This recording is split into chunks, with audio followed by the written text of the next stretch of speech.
Wow, this is Jim Lockhart from Growing Concern. We're down at the Global Climate March at the waterfront, Portland, Oregon. It's going to be huge. It's already been huge all over the world and in the East Coast, and now it's the West Coast turn. All right, let's take a look, eh? All right, let's take a look.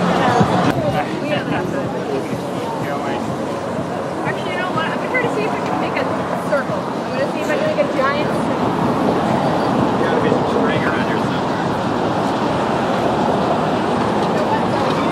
Wood is our final speaker. She's an environmental law professor and the author of the nationally acclaimed book Nature's Trust, which defines government's responsibility to protect the climate for future generations. Thank you, Mary. All right. Hello, Portland. I stand here as a fourth-generation Oregonian, and the Skidmore Fountain over there not far says, "Good citizens are the riches of a city." Well, good citizens, some very dire consequences call us all into active citizenship today. For we find ourselves at a time where scientists are saying we have to leave most fossil fuels in the ground in order to save our own species. And today, while we join in solidarity with so many hundreds of thousands of people across this nation, we all stand uniquely on the front lines of climate crisis, because our region sits squarely between vast fossil fuel deposits of interior America and growing energy markets of Asia. A dangerous axis of international corporations has targeted our region to serve as their global gateway for a dangerous and massive project of delivering fossil fuels around the world. They have pummeled our region with 26 proposals for export facilities. Do you have any idea what kind of carbon bomb would be released if all these were to go through? Do you have any idea? 5 times the amount of Keystone. And remember the warning that came from Keystone, or with Keystone: it would be game over for the planet. Now, if you care about young people, or if you are a young person, you better be really mad. But can you also see the stunning leverage that this region holds over the ruinous ambitions of a ruthless industry?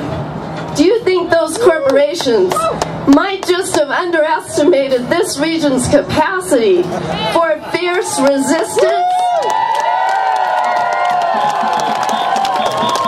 And did their executives not stop to consider whether we will do whatever it takes to block every single one of those projects?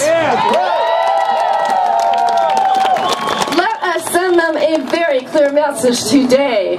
The Pacific Northwest will assert a ferocious regionalism to break their chain of global destruction.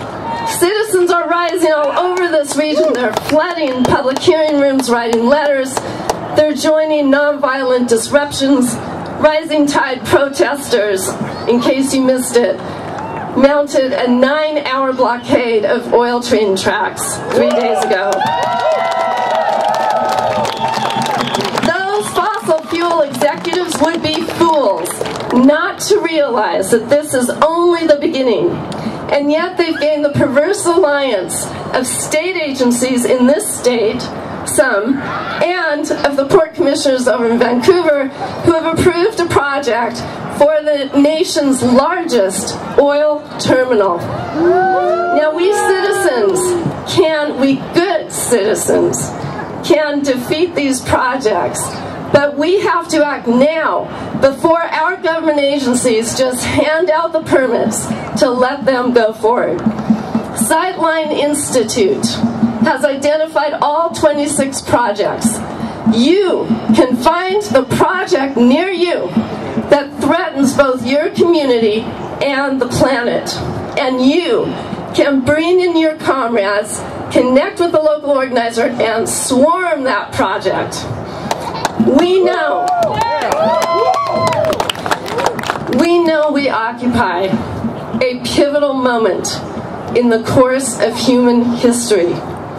We know that the survival of young people hangs in the balance of what we do today, and we know that we hold the power to block the delivery system for a massive amount of fossil fuels. If we exert our power, those fossil fuels will stay in the ground and the infrastructure around them will begin to crumble. Citizens, are we going to rise to this moment? Everybody look at that bridge. Look at that bridge, the Rising Tide banner. Citizens, are we ready to hold this climate frontline in this region so that no fossil fuel exports will pass